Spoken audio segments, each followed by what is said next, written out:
আজকে আমাদের এই যে গাছ লাগানো চলছে, এই গাছটা সপেতা গাছ আর এই গাছটা হলো যে আম গাছ। মেয়ে আর বাবা মিলে এখন নার্সারি গাছ লাগাচ্ছে। সেই দাদাটা দিয়েছিল তাদের মানে মামা বাড়িতে নার্সারি গাছের মানে বাগান, তো সেই জন্য দুটো চারা গিফট করেছে। তো লাগানোর সময় হয়ে ওঠেনি, সেই জন্য এইবারে এসে লাগালো। আর 2 বছর হয়ে গেছে, পড়েই ছিল এমনি এইরকম, পুরো মাটিটা শক্ত হয়ে গেছে নার্সারির যে মাটিটা। সকালে এই যে গর্ত করে রেখেছিল, জল দিয়ে রেখেছিল। আর মিষ্টি তো এই তো এখন 3:30 বাজে, দুপুর উঠে গেছে। Hi everyone, good afternoon. কেমন রয়েছে সবাই? আফটারনুন না, ইভিনিং না কি বলবো জানি না, যাই হোক এখন 4টার মতো বাজে।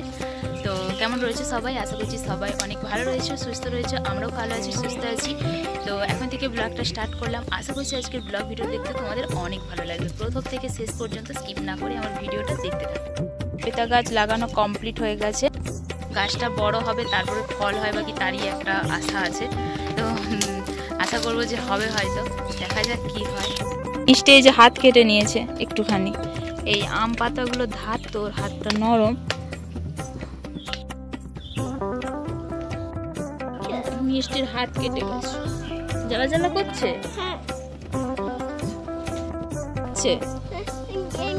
ওই পাতাটাতে কেটে গেছে?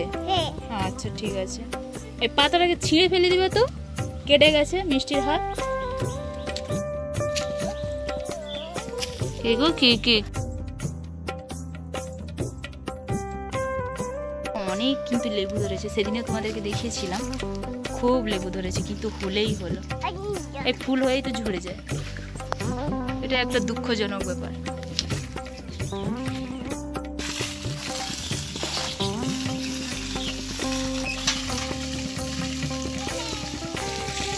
মিষ্টির হাত কেটে গেছে, সেটাই বারবার দেখাচ্ছে আর কি। এদিকে একটা লাঠি ঘোরাচ্ছে, দিয়ে আমাদের বাতাবি লেবু গাছে না অনেক ফুল এসেছে, সেগুলোকে দেখো না ঝরিয়ে দেবে। কত বাতাবি ফুলের লেবুকে ঝরিয়ে দিয়েছে, আমি অতটা লক্ষ্য করিনি। মিষ্টি আগে গাড়িতে উঠতে ভয় পেত, এখন ওর বাবা যেহেতু চালায় তো ওকে নিয়ে ওর অনেকটা সাহস হয়েছে আর কি। আর এদিকে এই যে আমরা বসে রয়েছি কালী মন্দিরে। তোমাদের দাদা ভাই আমাদেরকে একটা জায়গা, নতুন জায়গা নিয়ে যাবে, তো চলো যাই। আর এই হালকা পাতলা একটা অনলাইনের শাড়ি পরেছি, কি গরম। আর একটা ভারী কাপড় পরেছি, কি মানে কড়কড়ে টাইপের, কি গরম লাগছে যেন, সেই জন্যই নরম কাপড়টা পরেছি। তো দেখি কোথায় নিয়ে যাই, তো তোমরাও দেখতে থাকো। এই যে মিষ্টি, চলো চলো চলো চলো। মিষ্টি হাতে দেখো না বালাকে খুলে ফেলে দিয়েছে, ওই জন্য আর ওকে আর পরাইনি। তো এই যে বাঁধে চলে এসেছি, তো যাই এবারে কোথায় নিয়ে যাই দেখা যাক, নতুন জায়গা। মিষ্টি এই যে, ও মিষ্টি এই যে টাটা করো, এই যে টাটা করো, টাটা। তো চলো যাই।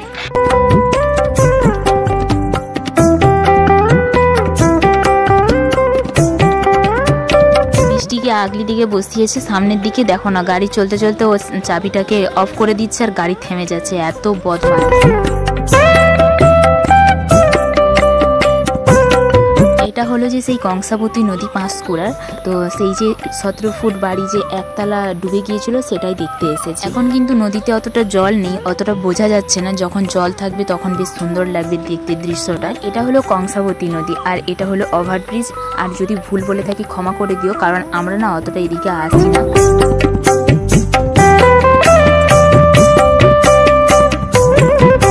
এই জায়গা যাচ্ছে, ঠিক আছে।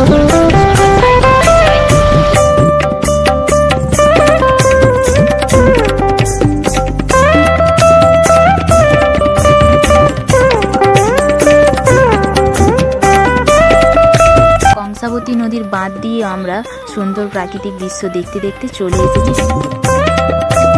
এদিকে দেখো না কাজ চলছে, যেহেতু বাড়িটাতে অনেক ক্ষতি হয়ে গিয়েছে, তো এই যে বাড়িটা এখন সুন্দর দেখতে লেগেছে আর দাঁড়িয়ে রয়েছে এখন।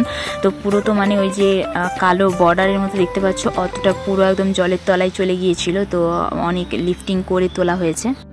তো বন্ধুরা, যেই বাড়িটা ভেঙে গিয়েছিল সেটাই দেখতে এসেছি, ওই হলো সেই বাড়িটা।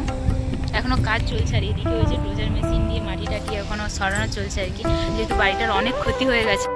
এটা হলো 17 ফুট বাড়ি, তো লিফটিং করার পরে এইরকম হয়ে দাঁড়িয়েছে। তো নিচে গিয়ে তোমাদেরকে দেখাবো। আর এদিকে দেখো না পুরো একদম বালি আর বালি, আর এদিকটাতে মাটি দিয়ে উঁচু করে বাঁধ দেওয়া হচ্ছে, যাতে কংসাবতী নদীর জল এপারে না আসে অতটা।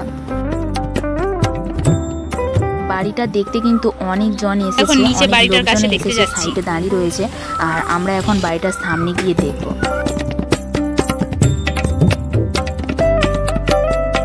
এই বাড়িটা লিফটিং করাতে খরচা পড়বে 7 লাখ টাকা। ওখানের মানুষজনকে জিজ্ঞাসা করা হয়েছিল, যারা মানে ওখানে কাজকর্ম করছে আর কি, তো তাদেরকেই জিজ্ঞাসা করছিলাম আমরা একটু। বাড়িটার ভেতরে কিন্তু খুবই সুন্দর, টাইলস বসানো, কিন্তু একতলা যেহেতু জলের তলায় চলে গিয়েছিল সেই কারণে পুরো কালো হয়ে যেন কেমন কেমন একটা হয়ে গিয়েছে আর কি।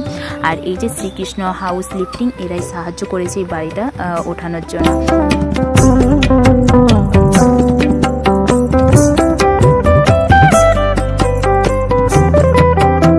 সন্ধে তো হয়ে এসেছে, তো সেই জন্য হ্যালোজেন জ্বালিয়ে দিয়েছে, এবার ওদের কাজ শুরু হবে।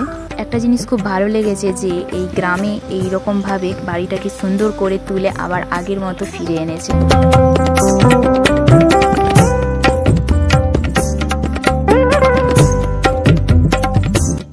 চলো সন্ধে হয়ে যাচ্ছে, এখন বাড়ি যাই। বাড়িটা দেখে খুব খারাপ লাগছে, এখন বা সোজা হয়ে গেছে।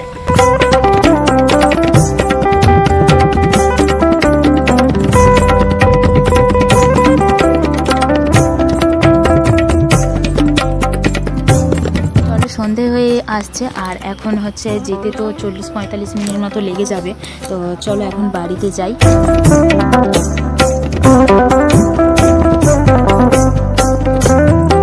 বাড়িটি দেখার পরে তারপর আমরা বাড়ির দিকে রওনা দিচ্ছিলাম। সেই পথেই একটা মেলা হচ্ছিল, সেখানে একটু দাঁড়িয়ে গেলাম, যেখানে হচ্ছিল গণেশ পুজো। এখানে তো আজ অনুষ্ঠানও রয়েছে, কিন্তু আমরা তো বাড়ি চলে এসেছিলাম, অনুষ্ঠান দেখিনি। তো প্রচণ্ড পরিমাণে বৃষ্টিও হয়েছিল, এখানে অনুষ্ঠান হয়ওনি। আর এদিকে ছোট্টখাট্ট একটু দোকানও বসেছিল, তো এখন আমরা খেয়ে নেবো ভেলপুরি। আর আমার এই ভেলপুরি খেতে কিন্তু সেই লাগে। 1 প্লেট 3টে থাকবে 10 টাকা, আর 1 প্লেট নিলাম। মিষ্টির বাবা খেতে চায় না ভেলপুরি, তাই আমার খেতে ভালো লাগে, সেই জন্যই 1 প্লেটই নিলাম। তো চলো, সবাই ভালো থেকো, সুস্থ থেকো, টাটা, বাই বাই।